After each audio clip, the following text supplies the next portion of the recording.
কয় টাকা কামাই করলে বড় লোক হয়? আপনারা সবচেয়ে বড় লোক কোন? একটা পয়সাওয়ালা কোন? কয় টাকারে বড় লোক হয়?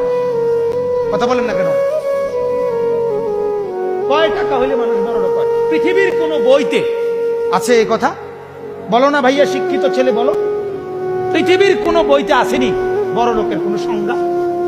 তো বড় লোক কেমনে হবে? কোথাও তো এই কথার কোন লিমিট নাই যে 1 কোটি টাকা হলে বড় লোক বলে। 1 কোটি টাকা নিয়ে কেউ যদি দুবাই যায়, 10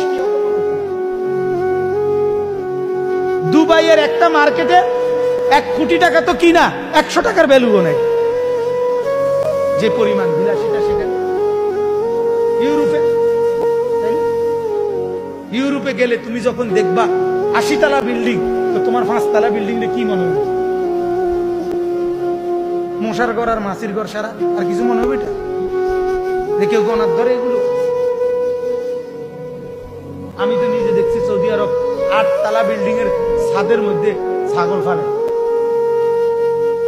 ভিতরে রুমটির ভিতরে ছাগল। এটা কি কোনো কিছু? এটা বিষয়? এটা বিয়া?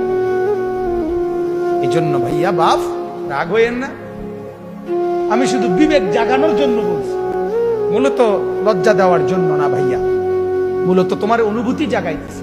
তুমি তো পড়ালেখা করছো, তুমি তো 2-4 লাইন পড়ছো ভাইয়া, বিবেক আছে তোমার। তোমার বিবেক কেন বলে না যে আমি সাজলাম কি কি ডিজাইন এটা আমার জিন্দেগি কি? এটা ঘুমের কোনো টাইম নাই, ঘুম থেকে উঠার কোনো টাইম নাই, গপ মারতে আসে তো মারতে আসি, আড্ডা দিতেছি তো দিতেই আসি, চলতেছি তো চলতেই আসি, বন্ধুদের সাথে চলতেছি তো চলতেই আসি, মোবাইল টিপতেছি তো টিপতেই আসি, টেলিভিশন চাইতেছি তো চাইতেই আসি, মাইয়ার পিছনে হাঁটতে আসি তো হাঁটতেই আসি, প্রেমের আলাপ করতে আসি তো করতেই আসি। এটা কি ধরনের জিন্দেগি? জিন্দেগির একটা আগা মাথা থাকবে না?